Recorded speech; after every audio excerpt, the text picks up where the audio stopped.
greetings to all the friends. முதல்ல பெரிய நன்றி, நீங்கள் எல்லோரும் காலையில் வந்து இந்த இணைப்பில் இணைஞ்சிருக்கிறீங்க in all the social media platforms. I thank all of you for joining in the social media platform. அதுக்காக நன்றியும் நான் தெரிவிச்சுக்கிறேங்க. நான் பெரும்பாலும் தமிழ்லேயே பேசுகிறேன், கொஞ்சம் ஆங்கிலத்திலையும் கலந்து பேசுகிறேன். சில விஷயம் உங்கள்கிட்ட பகிர்ந்துக்கணும், பேசணும். உங்களுக்கு தெரியும், கடந்த சில நாட்களாக பார்த்துக்கிட்டு இருக்கிறீங்க, அரசியலில், பேப்பரில், டிவியில் நிறைய என்னை பற்றி வருது. அது உங்களுக்கு கிளாரிஃபை பண்ணணும், பேசணும் அப்படிங்கிறதுக்காகத்தான்.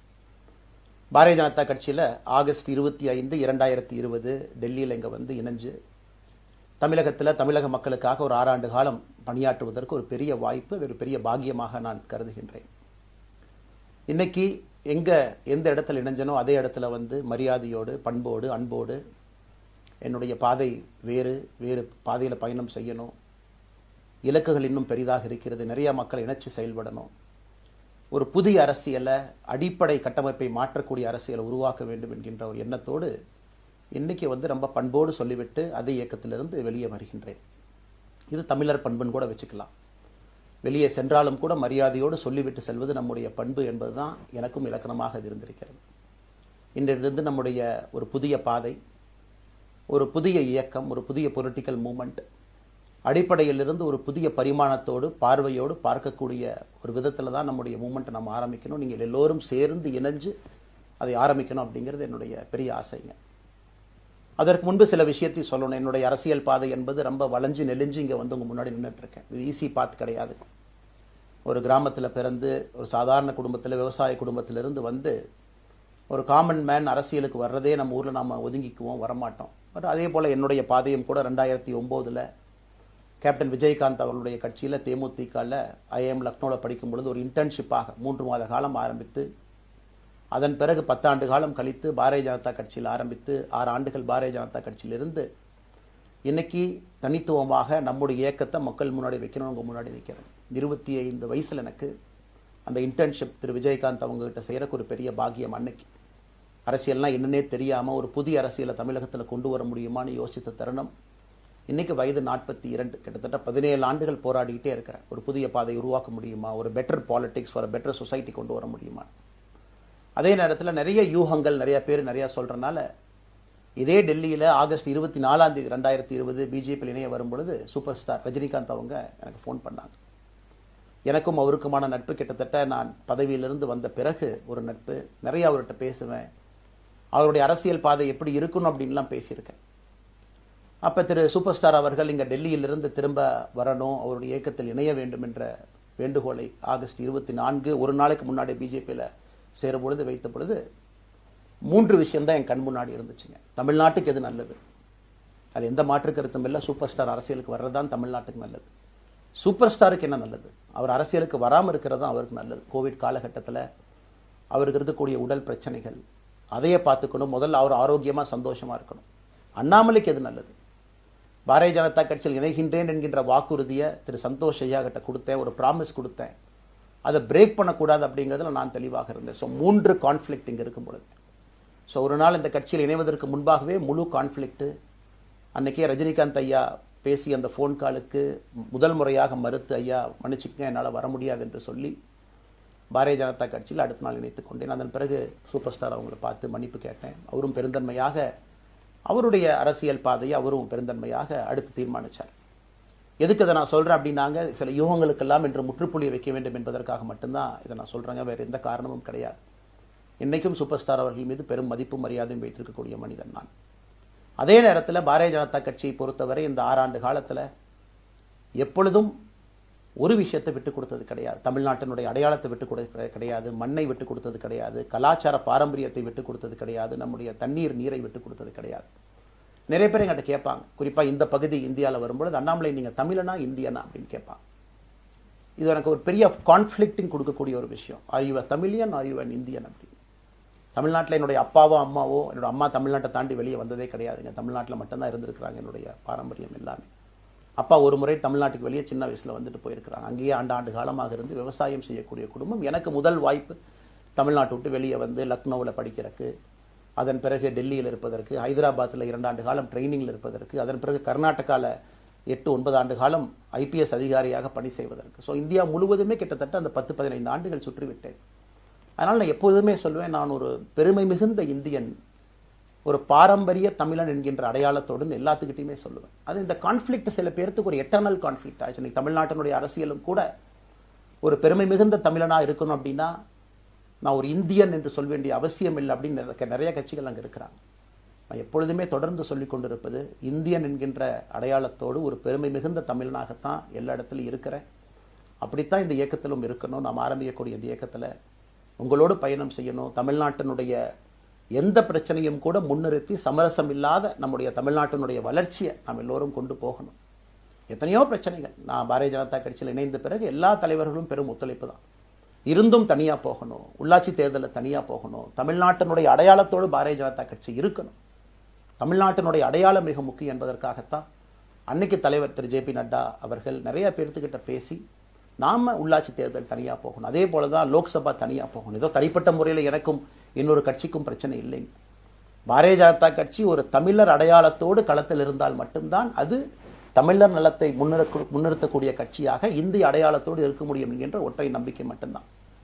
டங்ஸ்டன் பிரச்சனையாக இருக்கட்டும், அதை கத்தி கூச்சல் போடாமல் அதை பொறுமையாக ஒரு இடத்திற்கும் சென்று நம்முடைய கட்சி அதை நம்ம சரி செஞ்சு கொடுத்தோம். மீத்தேன் ஹைட்ரோ கார்பன் திட்டமாக இருக்கட்டும், நிலக்கரி சுரங்கம் திட்டமாக இருக்கட்டும், எதாக இருந்தாலும் கூட, ஏன் மேகதாத்து அணையில் இன்னைக்கு கர்நாடகாவில் எப்படி டி.கே. சிவகுமார் அவர்கள் சொல்கிறார்களோ அன்னைக்கு நாங்கள் அணை கட்டியே தீர்வோம் என்று சொன்ன பொழுது தமிழ்நாட்டினுடைய பாரதிய ஜனதா கட்சி கர்நாடகாவில் ஆட்சியில் இருந்த நம்முடைய பாரதிய ஜனதா கட்சியை அன்னைக்கு எதிர்த்து நாம உண்ணாவிரதம் தஞ்சாவூரில் இருந்தோம். எப்பொழுதும் எந்த உரிமையும் விட்டுக் கொடுக்கல. அதே நேரத்தில் அந்த கான்ஃப்ளிக்டை பொறுத்த வரைக்கும் கத்தி கூச்சல் போட வேண்டும் என்கின்ற அவசியம் இல்லை. பொறுமையாக பாந்தவியமாக பேசி நம்ம உரிமையை விட்டு கொடுக்காம செயலாற்ற முடியும் என்பதை ஒரு நாளும் கூட எனக்கு கிடைத்த பொறுப்புகளில் உங்களுக்கு நான் அதை காட்டிக்கிட்டே தான் வந்திருக்கேன்.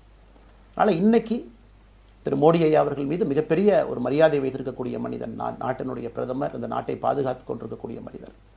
ஆனால் ஒரு லெவல் வரும் பொழுதுங்க, இந்த சின்ன சின்ன பிரச்சனைகள் அப்படியே சேர்ந்து வரும் பொழுது தொடர்ந்து நாமும் அவர்களுக்கு பிரச்சனையாக இருக்கக்கூடாது. ஒரு பிரச்சனையை எடுத்துட்டு போய் இங்கே பாருங்க இந்த பிரச்சனை, இந்த பாருங்க இந்த பிரச்சனை, இந்த பாருங்க அந்த பிரச்சனை, ஒரு அளவுக்கு தான் இங்கே நம்ம சொல்ல முடியும். அதனால தான் பொறுமையாக பாரதிய ஜனதா கட்சியினுடைய முக்கிய தலைவர்களை பார்த்து மிக பொறுமையாக, இது இன்னைக்கு கான்வர்சேஷன் 3 நாளாக நடக்கலைங்க. இதை கிட்டத்தட்ட நான் 1 ஆண்டு காலமாக பாரதிய ஜனதா கட்சியினுடைய தலைவர்கள்ட்ட சொல்கிறேன். 18 மாதங்களாக எனக்கு இருக்கக்கூடிய கருத்து வேறுபாடுகளை மிக பொறுமையாக, வெளியில் கத்தி கூச்சல் போடாமல் மிக பொறுமையாக 18 மாதங்களாக எல்லா இடத்துலையும் சொல்லிக்கிட்டே வர்றேன். டிசம்பர் 4ஆம் தேதி பாரதிய ஜனதா கட்சிக்கு சொன்னேன், நான் கட்சியிலிருந்து வெளியே செல்ல இருக்கின்றேன், இன்றைக்கே உங்களை நான் தயார்படுத்த விரும்புகிறேன். அதனால் நீங்கள் நாளைக்கு நான் எடுத்தோம் கவுத்தன் ஒரு முடிவெடுப்பதாக நீங்கள் நினைக்கக்கூடாது. டிசம்பர் 4, 2024 25 பாரதிய ஜனதா கட்சிக்கு சொல்லியிருந்தேன். தேர்தல் பணியை முடித்துவிட்டு செல்ல வேண்டும் என்று சொல்லியிருந்தார்கள். அதுவும் இந்த கட்சியினுடைய ஒரு உண்மை தொண்டனாக கட்சி சொல்லியிருக்கிறாங்க, தேர்தல் பணியை முடித்துவிட்டு மே கடைசி வரை நம்முடைய பணியை செய்துவிட்டு தான் வெளியே வரணும் அப்படின்னு. அடுத்து நாம் என்ன செய்ய போறோங்க? அடுத்து நாம் இதெல்லாம் பேசிட்டோம், பழச பேசிட்டோங்க, இருந்ததை பேசிட்டோம். அடுத்து ஆனந்தமாக அன்போடு தமிழ்நாட்டில் ஒரு அரசியல் இயக்கத்தை நாம் துவங்க இருக்கின்றோம். இது அரசியல் இயக்கமா, கட்சி இல்லையா அப்படின்னு நீங்க யாரும் கேட்கவே வேண்டாம். கண்டிப்பாக தமிழகத்தில் அடுத்து நடக்கக்கூடிய தமிழகத்தினுடைய பொது தேர்தலில் நம்முடைய கட்சி போட்டியிடும், அதில் எந்த மாற்று கருத்தும் இல்லை. அதற்கு நம்ம தயார் பண்ணணும், நிறைய லீடர்ஸை தயார் பண்ணணும், நிறைய கேடர்ஸை, வாலண்டியர்ஸை தயார் பண்ணணும், உத்வேகத்தோடு தயார் பண்ணணும். அவங்களுக்கு அந்த ஸ்கில் செட்டை நம்ம உருவாக்கி கொடுக்கணும். அதற்கு கொஞ்சம் நேரம் ஆகும். நாம் அது ஒரு இயக்கமாக ஆரம்பித்து நிறைய மனிதர்களை உள்ளே கொண்டு வந்து அவர்களுக்கு சில இடத்துல அரசியலை சொல்லிக் கொடுத்து எல்லா தரப்பட்ட மனிதர்களையும் உள்ளே கொண்டு வந்து, ஏன்னா பாரதிய ஜனதா கட்சியினுடைய தலைவராக பொறுப்பேற்ற பிறகு நான் முதல்ல போய் ஆசீர்வாதம் யார்கிட்ட வாங்கினாங்க, சமீபத்தில் மறைந்த நல்ல கண்ணையாகிட்ட தான். இன்னைக்கு மண் சார்ந்த அரசியலை முன்னெடுக்கணும், நல்ல மனிதர்களுடைய கொள்கைகள் உள்ள கொண்டு வரணும், எல்லா மனிதர்களையும் உள்ளடக்கிய அரசியலை நாம் முன்னிறுத்தணும். டெக்னோக்ராட்ஸ் பெருமளவில் நமக்குள்ள வரணும், பெருமளவில் நமக்குள்ள டெக்னோக்ராட்ஸ் வரணும். இன்னைக்கு அமெரிக்கா போகிறோம், யூரோப் போகிறோம், அங்கே போய் நமக்கே எவ்வளோ பெருமையாக இருக்குது. ஒரு மிகப்பெரிய நிறுவனம் நிவிடியா எடுத்துக்கங்க, மைக்ரான் எடுத்துக்கங்க, சாம்சங் எடுத்துக்கங்க, இன்டெல் எடுத்துக்கங்க, அங்கே இருக்கக்கூடிய இன்ஸ்டாகிராம், ஃபேஸ்புக், கூகுள், ஆல்பபெட் பார்க்கும் பொழுது வைஸ் பிரசிடென்ட்னு பார்த்தீங்கன்னா ஒரு தமிழன் அங்கே உட்கார்ந்துருக்கிறான். இந்தியன் என்கின்ற அடையாளத்தோடு அங்கே ஒரு தமிழன் அமர்ந்திருக்கின்றார். என்னுடைய கனவு உங்கள் பல பேர்த்த போல அவர்கள் எல்லாம் திரும்ப இங்கே வந்து அரசியல்ல ஏதோ ஒரு விதத்தில் கான்ட்ரிபியூட் பண்றதுக்கு நம்முடைய இயக்கமும் நம்முடைய வருகின்ற காலத்தில் நாம் ஆரம்பிக்கக்கூடிய கட்சியும் அதற்கு உறுதுணையா இருக்கணும். அத்தனை டேலண்ட்டை ரிஃபைன் பண்ணி நம்ம கொண்டு வரும். தமிழ்நாட்டினுடைய வளர்ச்சிக்கு எல்லோரையும் நாம பயன்படுத்தணும். இதுல எங்கேயுமே கூட நான் பெரிது நீ பெரிது என்று இருப்பதை விட ஒரு வளர்ந்த பாரதம், இந்தியா உலகத்துல மிக முக்கியமான இடத்துல அந்த பாரதம் வந்து அமரும் பொழுது முதன்மை மாநிலமாக தமிழகத்தை கொண்டு வந்து நிறுத்த வேண்டிய பொறுப்பு நமக்கு இருக்கு. அதற்கு நம்முடைய பொலிட்டிக்கல் கிராமர், பொலிட்டிக்கல் லாங்குவேஜ் எல்லாமே நம்ம மாற்றணும். நம்ம பேசக்கூடிய விஷயம். அடுத்து இன்னொன்று கேட்குறாங்க, நான் கமெண்ட் வர அப்படியே நான் பேச ஆரம்பிக்கிறேன். தமிழ்நாட்டில் இன்னைக்கு ஒரு அரசியல் கட்சி வேணுமான்னு கேட்டிங்கன்னா கண்டிப்பாக வேணும். அதில் எந்த மாற்று கருத்தும் இல்லை. காரணம், ஒரு கடைக்கு போய் நாம் ஒரு டூத் பேஸ்ட்டோ, ஒரு அரிசியோ, ஒரு பருப்போ வாங்கினா கூட 10 கடை ஏறி இறங்கி எங்கள் அம்மா அதெல்லாம் பார்த்து, விலையை பார்த்து, தரத்தை பார்த்து, பொருளை பார்த்து அத்தனை முறை வாங்கித்தான் பார்ப்பேன். ஏன்னா அது நம்ம உடம்புக்குள்ளே போகிற விஷயம். ஆனால் அரசியல் கட்சி இன்னைக்கு எத்தனையோ கட்சிகள் இருந்தாலும் கூட என்னுடைய நம்பிக்கை, நம்முடைய நம்பிக்கை, வருகின்ற காலத்தில் நம்முடைய அரசியல் இயக்கம் கட்சியாக மாறும் பொழுது மக்கள் அந்த தரத்தை பிரித்து பார்ப்பார்கள். தலைவர்கள் எப்படிப்பட்டவர்கள்? நாம எல்லோருமே காமன் மேன் பொலிட்டீஷியன்ஸ். பக்கத்து வீட்டுக்காரங்க மாதிரி தான் மக்கள் நம்மளை பார்க்க போறாங்க. தூரத்திலிருந்து நாம் கை காட்ட போவது கிடையாது. ஏன்னா நாம் யாரும் அப்படிப்பட்ட குடும்பத்திலிருந்து வரவில்லை, அப்படிப்பட்ட வளர்ப்பு நமக்கு இல்லை, நாம் யாரும் அப்படி இல்லை, தமிழனுடைய கலாச்சாரமும் பண்பாடும் இல்லை. அதெல்லாம் கூட நம்முடைய அரசியல்ல முதல் நாள்ல இருந்து கல்ட் பாலிடிக்ஸ்ல இருந்து நம்ம வெளியே வரணும். அரசியல் மாற்றம்னு சொல்றாங்க, ஆனால் அதே கல்ட் பாலிடிக்ஸ். நாம அதில் இருக்க போறது இல்லை. கல்ட் பாலிடிக்ஸ்ல இருந்து வெளியே. அண்ணாமலை என்ன பிறந்த நாளா 10 பேர் கொண்டாடணுமா? அதனாலதான் நம்ம பிறந்த நாள் அன்னைக்கு எதுவுமே நம்ம செய்யல. என்னுடைய பிறந்தநாள் என்பது உங்கள் பிறந்தநாளை போல ஒரு நாள். நான் அரசியல் வருவதை என் பிறந்தநாளை எப்பவுமே கொண்டாடினது கிடையாது. அரசியல் வந்ததுக்காக சில பேர் போஸ்ட் அடிச்சு ஒட்டுறா. அந்த கலாச்சாரத்தையும் உடைக்க வேண்டும் என்பதற்காகத்தான் நேற்று நாம் எதுவுமே பேசலைங்க. இன்னைக்கு நம்ம பேசுறோம். இந்த கல்ட் பாலிடிக்ஸ்ல இருந்து வெளியே வரணும். ஒரு காமன் மேன் பாலிடிக்ஸை முன்னிறுத்தணும். சமரசம் இல்லாத கொள்கை இருக்கக்கூடிய இயக்கமாக அது கட்சியாக முன்னாடி வரணும். அவ்வளவு குவாலிட்டியான லீடர்ஸை நம்ம பில்ட் பண்ணணும். ஒரு முதலமைச்சர் தமிழகத்தை மாற்ற முடியுமான்னு கேட்டீங்கன்னா கண்டிப்பா முடியாது. முதலமைச்சர் இருக்கக்கூடிய 35 கேபினெட் அமைச்சர்கள் மாற்ற முடியுமான்னு கேட்டா கண்டிப்பா முடியாது. 234 சட்டமன்ற உறுப்பினர்கள் மாற்ற முடியுமான்னு கேட்டா முடியாது. 39 பாராளுமன்ற உறுப்பினர்கள் மாற்ற முடியுமான்னு கேட்டீங்கன்னா முடியாதுங்க. அவர்களோடு உள்ளாட்சி பிரதிநிதிகளாக இருக்கக்கூடிய கிட்டத்தட்ட 30,000க்கும் மேற்பட்ட பிரதிநிதிகள், பஞ்சாயத்து தலைவரிலிருந்து ஆரம்பித்து கவுன்சிலரிலிருந்து, ஒரு கார்பரேஷன் கவுன்சிலரிலிருந்து, மேயரிலிருந்து, நம்முடைய நோக்கம் எல்லா இடத்துலையும் கிளீன் பாலிடிக்ஸ் கொண்டு வரும். எல்லா இடத்துலையும் கிளீன் கவர்னன்ஸ் கொண்டு வரும். எல்லா இடத்துலையும் ஹானஸ்ட், எஃபிஷியன்ட், கேபபிள், வேலையை செய்து முடிக்கக்கூடிய திறன் படைத்த தலைவர்கள் அங்கே கொண்டு வந்து வைக்கணும். அதே நேரத்தில் பாலிடிக்ஸ் என்பது ஒரு ஃபேமிலிக்கு மட்டுமல்ல, தொடர்ந்து நாம மட்டும் இருப்போம் அப்படி இல்லைங்க. நம்ம இயக்கம் கட்சியாக மாறும் பொழுது உங்கள்கிட்டலாம் பேசி நம்ம டேர்ம் லிமிட் கொண்டு வரோம். நாம் ஒரு வித்தியாசமான கட்சினா எல்லோருக்கும் வாய்ப்பு கொடுக்கணும். 140 கோடி மக்கள் வசிக்கக்கூடிய அந்த நாட்டில், தமிழகத்தில் கிட்டத்தட்ட 8 கோடி பேர்த்துக்கு நாம் இருக்கோம். 5.5 கோடிக்கு மேற்பட்ட வாக்காளர்கள் இருக்கும் பொழுது எல்லோரையும் அரசியலுக்கு வாய்ப்பு கொடுக்கணும். டேர்ம் லிமிட் கொண்டு வரணும். எத்தனை முறை எம்எல்ஏவாக இருக்கணும், எத்தனை முறை எம்பியா இருக்கணும், எல்லோருக்கும் அது பொருந்தும், எனக்கும் அது உட்பட. The permanent leaders, permanent MLAs, permanent ministers, permanent MPs, அதை நம்ம உடைக்க போறோம். அது எந்த மாற்று கருத்தும் இல்லை. அது என்னை ஆரம்பித்து முதல் மனிதனாக இந்த இயக்கத்தில் இணைத்துக் கொண்டிருக்கக்கூடிய என்னை, ஒரு சாதாரண ஒரு மனிதராக என்னை ஏற்றுக் கொண்டிருக்கக்கூடிய ஒரு காமன் மேன் என்னை ஆரம்பித்து எல்லோருக்கும் இது பொருந்தும். இதை நாம இந்த இயக்கம் கட்சியாக மாறுகின்ற முதல் நாள்ல நம்ம சொல்ல போறோம். No chair is permanent for anybody. அதில் நம்ம ரொம்ப தெளிவாக இருக்கின்றோம். புதியவர்கள் வரணும், வந்துகிட்டே இருக்கணும். It should flow like a water. New ideas வரணும், அந்த ஸ்ட்ரீம் போய்கிட்டே இருக்கணும். நம்மை தாண்டி இந்த இயக்கம் நிற்கணும். This movement should stand beyond us, not in name but in purpose and pursuit of excellence. இதெல்லாம் ஏதோ அண்ணாமலை அப்படிங்கிற பேர் கிடையாதுங்க. அதனால தான் ரொம்ப யோசிச்சு நாம கொண்டு வந்திருக்கோம். www.vtheleader.org அப்படிங்கிற அமைப்பு ஏற்கனவே 2020 நாங்கள் எல்லாம் சேர்ந்து ஆரம்பித்த அமைப்பு. நான் பேசி முடிச்சோன்னா அந்த லிங்க் உங்களுக்கு லைவா வந்துடும். vtheleader.org-ல நீங்க உங்களை வாலண்டியரா இன்னைக்கு பொலிட்டிக்கல் ஒரு மூவ்மெண்ட்ல உங்களை நீங்க நினைச்சுக்கணும். நாம எல்லோரும் ஒன்று சேர்ந்து பேசுவோம். அதனால தான் இன்னைக்கு கோயம்புத்தூர்ல இன்னொரு அறிவிப்பும் கூட கொடுக்கணும். எல்லாத்தையும் டைரக்டா எப்படி நம்ம பாலிடிக்ஸ்குள்ள கொண்டு வர போறோம். APJ Abdul Kalam centre for ethics and politics, APJ Abdul Kalam ஐயாவுடைய பேரில் கோயம்புத்தூர்ல வீத லீடர்ஸ்க்கு கீழே நாம பாலிடிக்ஸ்ல எத்திக்ஸ்க்காக ஒரு சென்டர் ஆரம்பித்து வருகின்றவங்க எல்லாமே இதுக்குள்ள ட்ரெயின் ஆகி தான் வெளியே வருவாங்க. உள்ளாட்சி தேர்தலில் நிற்கிறாங்க, they will get trained, come and stand in local body election. MLA election நிற்கிறாங்க, they will get trained, they will come and stand in election. அவங்க எங்க நின்னாலும் கூட ஒரு ப்ராசஸ்ல நாம் அவங்கள ட்ரெயின் பண்ணி, அவங்கள ஷேப் பண்ணி, ஒரு கம்யூனிட்டியினுடைய நீட்ஸ் அண்டர்ஸ்டாண்ட் பண்ணி அரசியல் செய்யக்கூடிய மனிதர்களாக நாம் அவங்கள கொண்டு வர போறோம். நாம் யாருக்கும் போட்டி கிடையாது. ஆளுங்கட்சி இருக்கு, நிறைய எதிர்கட்சி இருக்கு, எல்லோரும் இருக்கட்டும், சந்தோஷமா இருக்கட்டும், அவங்கவுங்க கொள்கையை சொல்லட்டும். நம்முடைய கொள்கையும் வருகின்ற காலத்தில் நம்ம எல்லோரும் இணைஞ்சு நம்ம கொள்கையை சொல்ல போறோம். இன்னைக்கு நான் ஏபிஜே அப்துல் கலாம் ஐயா அப்படிங்கிற பேரை உங்க முன்னாடி சொன்னதுக்கான காரணம் என்னன்னா, அவரை நான் மாணவனா பார்த்திருக்கிறேன், ஐபிஎஸ் அதிகாரியா பார்த்திருக்கிறேன், கேள்விகள் கேட்டிருக்கேன், லைவா அவர் பேசினதை கேட்டிருக்கேன். அவர் சொன்ன அத்தனை கான்செப்ட் இன்னைக்கு நமக்கு எப்ப பொருந்தோம், இன்னைக்கு பொருந்தும். எப்பவோ சொன்னார் விஷன் 2020, எப்ப சொன்னாருங்க 2020. நம்ம 2020 2000 சொன்னார். நாம அந்த கோல் போஸ்ட் அப்படியே மாத்திட்டோம். அது மட்டும் இல்லை, அன்னைக்கு சொன்னாரு கிராமப்புறத்திலிருந்து நகரத்துக்கு யாரும் போகக்கூடாதுன்னா புறா providing urban amenities and rural areas, கிராமப்புறத்தில் அவ்வளவு ஃபெசிலிட்டியை கொண்டு வரணும். அது எல்லாம் கூட இன்னைக்கு யாருக்கு பொருந்ததோ இல்லையோ நம்முடைய சமுதாயத்துக்கு பொருந்தும். அவ்வளவு விஷயங்கள் சொல்லியிருக்கக்கூடிய ஏபிஜே அப்துல் கலாம் ஐயா நமக்கு மிக முக்கியமானவர். அவருடைய கருத்தியல் நமக்கு மிக மிக முக்கியமானது. ஒரு தேசிய மனிதராக, பெருமை மிகுந்த தமிழனாக வாழ்ந்து மறைந்திருக்கக்கூடிய ஒரு அற்புதமான மனிதர். நிறைய நம்முடைய தலைவர்கள் இருக்காங்க. அத்தனை கொள்கைகளும் வேண்டும். ஒரு ஐடியாலஜி பார்த்தீங்கன்னா இட் ரைசஸ் அண்ட் ஃபால்ஸ். எந்த ஐடியாலஜியும் பெர்மனன்ட் நான் பிடிச்சிருப்பேன். கம்யூனிசம் 100 ஆண்டுகளுக்கு முன்பு எப்படி இருந்த ideology, for right movements, for left movement, centrist movement, liberal movement, ஒரு அரசியல் சரித்திரத்தை பார்க்கும் பொழுது அந்த ஐடியாலஜி தன்னைத்தானே மாற்றிக்கொள்ளவில்லை என்றால், அடுத்த தலைமுறைக்கு தேவையான வசதியை செய்து கொடுக்கவில்லை என்றால், அது எந்த ஐடியாலஜியாக இருந்தாலும் அது அழியும் என்பதுதான் காலத்தினுடைய கட்டாயம். நம்ம பார்த்துக்கிட்டு இருக்கோம். நாம் அதை தாண்டி நிற்கணும். நம்ம மூமெண்ட் அதையெல்லாம் தாண்டி மக்கள்கிட்ட நிற்கணும். இத்தனை பேர்த்த நம்ம எடுத்துட்டு போகணும். பெரிய ரிஸ்க் தாங்க, இது சாதாரண வேலை இல்லை. நம்ம எல்லோருமே மிடில் கிளாஸ் தான், காமன் பீப்புள் தான். நமக்கு ஒரு பெடிகிரி கிடையாது, பிஸ்னஸ் நம்ம அதில் பெருசாக அதுலேருந்து வரல, நமக்கு ஒரு ஸ்டார் வேல்யூ கிடையாது, ஒரு பெரிய பாரம்பரியமான அரசியல் கட்சி ஆரம்பித்து நம்ம கையில் யாரும் தூக்கி கொடுக்கல. நாம் எல்லோரும் கஷ்டப்பட்டு ஒரு படியாக தான் அந்த மூமெண்ட்டை கொண்டு போகணும். அதனால் என்னோடு வர நினைக்கக்கூடிய எல்லோருக்கும் என்னுடைய அன்பு வேண்டுகோள், கொஞ்சம் பொறுமை, கொஞ்சம் நிதானம். ஏன்னா ஒரு செங்கல் எடுத்து வைக்கும் பொழுது அது ஐடியலிசத்தோடு வைக்கிறோம், நேர்மையோடு வைக்கிறோம். தமிழகத்திற்கு ஒரு மாற்றத்தை கொடுக்க வேண்டும் என்கின்ற நோக்கத்தில் அந்த செங்கலை வைக்கும் பொழுது அந்த செங்கலுக்கு கியூரிங் ஆகிறதுக்கு ஒரு டைம் வேணும். அந்த செங்கல் பிடிமானத்தோடு நிற்கணும். அதன் பிறகுதான் அந்த பில்டிங் நிற்கும். இல்லாட்ட அடிக்கக்கூடிய புயல் காட்டுக்கு சாயக்கூடிய பில்டிங்கை நம்ம கட்ட போகிறது இல்லைங்க. அதனால் எல்லோருக்கும் நிறைய பேர் மெசேஜ் போடுறீங்க, மாற்றுக் கட்சியில் இருக்க உடனே கிளம்பி வரட்டுமான்.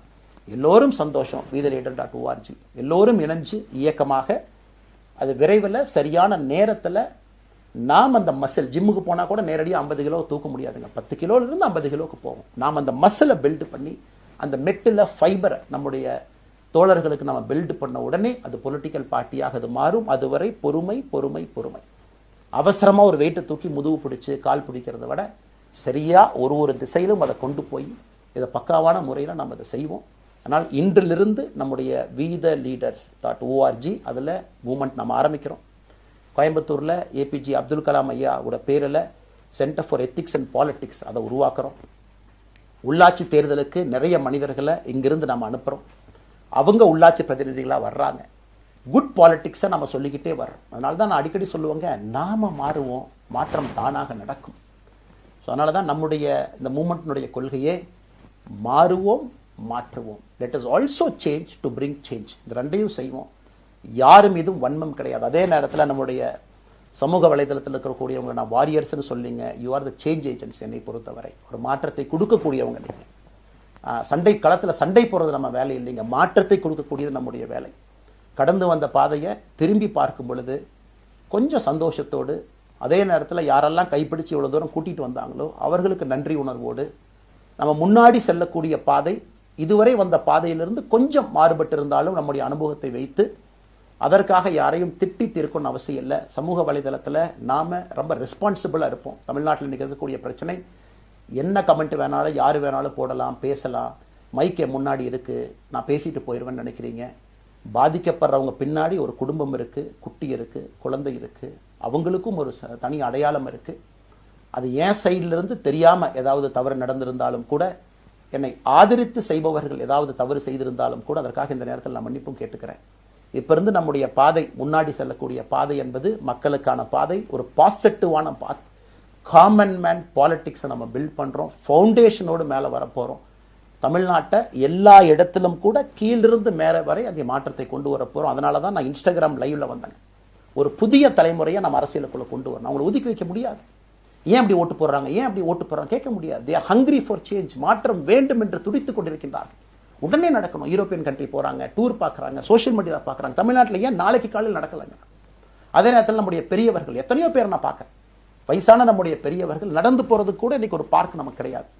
சாயந்தரம் ஆனந்தமாக இத்தனை காலமாக உழைத்து விட்டு வீட்டில் இருக்கிறாங்க. ஓய்வெடுக்கக்கூடிய நேரத்தில் கூட ஒரு கிரீன் ஸ்பேஸ் அர்பன் ஏரியாவில் கிடையாது, ரூரல் ஏரியாவில் கிடையாது. இத்தனை 60 ஆண்டு காலம் இந்த நாட்டில் வாழ்ந்தும் கூட கடைசி 20 ஆண்டுகள் நிம்மதியாக இருப்பதற்கான கட்டமைப்பை நம்ம உருவாக்கல. ஸோ எல்லாத்தையும் நம்ம யோசிக்கணும். ஒரு பக்கம் ஜென்சி, ஜென் ஆல்ஃபா யூத் இருக்காங்க, அந்த வேகத்துக்கு தீனி போடணும்.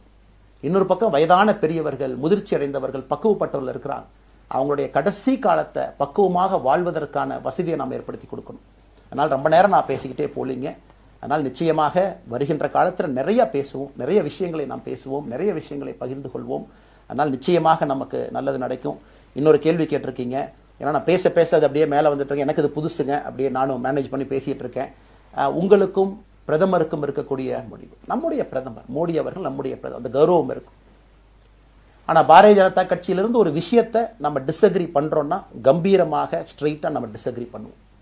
3 மொழி கொள்கை சமீபத்தில் கொண்டு வந்திருக்கக்கூடிய டைம் டேபிள்ல மாற்றம் 2029 தான் 9ஆம் கிளாஸ் பசங்க 3வது மொழியை படிச்சிருக்கூடாது, 2020 மாற்றிய பொழுது நான் குரல் கொடுத்தேன். அதுல எந்த மாற்று கருத்தும் இல்லை. நாம் அப்போஸ் பண்றதுக்காக யாரையும் அப்போஸ் பண்ண மாட்டாங்க, எதிர்ப்பதற்காக நம்முடைய அரசியல் கிடையாது.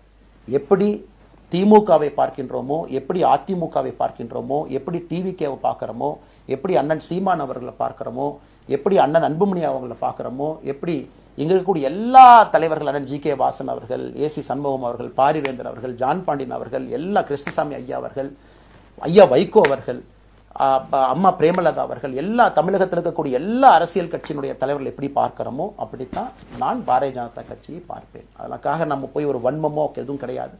கட்சி அவங்க கொள்கையை அவங்க முன்னிறுத்த போறாங்க. நம்ம இயக்கத்தினுடைய கொள்கை, நம்ம கட்சியினுடைய கொள்கையை நம்ம முன்னிறுத்த போறோம். யாருக்கும் நாம் போட்டி கிடையாது. மக்கள் முன்னாடி தரம் பார்த்து மக்கள் நம்மை தேர்ந்தெடுப்பார்கள் என்கின்ற நம்பிக்கையோடு மக்கள் முன்னாடி நம்ம நிற்கிறோம். அடுத்து இன்னொரு கேள்வி கேட்டீங்க. அமித்ஷாஜி அவங்கள நீங்க பார்த்தீங்க, போட்டோலாம் வந்துச்சு, என்ன விஷயம் அப்படின்னு. அமித்ஷாஜிட்டையும் அமித்ஷா அவர்கள்ட்டையும் ரொம்ப பொறுமையா போய் நான் சொன்னேன், இந்த மாதிரி எக்ஸ்பிளைன் பண்ண நான் போகணும். அதே நேரத்தில் நான் யாரிடமும் சண்டை போட்டு விட்டு தமிழகத்தில் உட்கார்ந்து I am resigning from party நான் அனுப்புற ஆள் நான் கிடையாது. எனக்கு அது பழக்கமும் கிடையாது. வந்து நேராக உங்க கண்ணை பார்த்து சொல்லிட்டு, சில தவறுகள் இருந்தாலும் அதையும் சொல்லிவிட்டு போகக்கூடியதான் என் பண்பு. அதை நாகரிகமாக செய்ய முடியும் என்று நினைக்கின்றேன் என்று சொல்லிவிட்டு தான் வெளியே வந்தேன். அப்படித்தான் ஒரு தலைவர்கிட்டையும் பண்ணேன். அதை நாம் எப்பொழுதுமே பண்ணுவோம். நாகரிகமான அரசியலை முன்னெடுப்போம். சமூக வலைதளத்தில் ஆபாசம் வேண்டாம். சமூக வலைதளத்தில் நல்லதை பேசுவோம். எல்லோரும் அவங்கவுங்க இடத்துல தமிழ்நாட்டு மக்களுக்கு நல்லது பண்ணட்டும். பொறுமை பொறுமை பொறுமை. கடைசியாக இந்த வார்த்தையை திரும்ப நான் பயன்படுத்துகிறேன். பில்டிங் கட்டுறோம், கீழிருந்து கட்டுறோம், அதை சரியான முறையில் கட்டி எடுத்துட்டு போகணும்.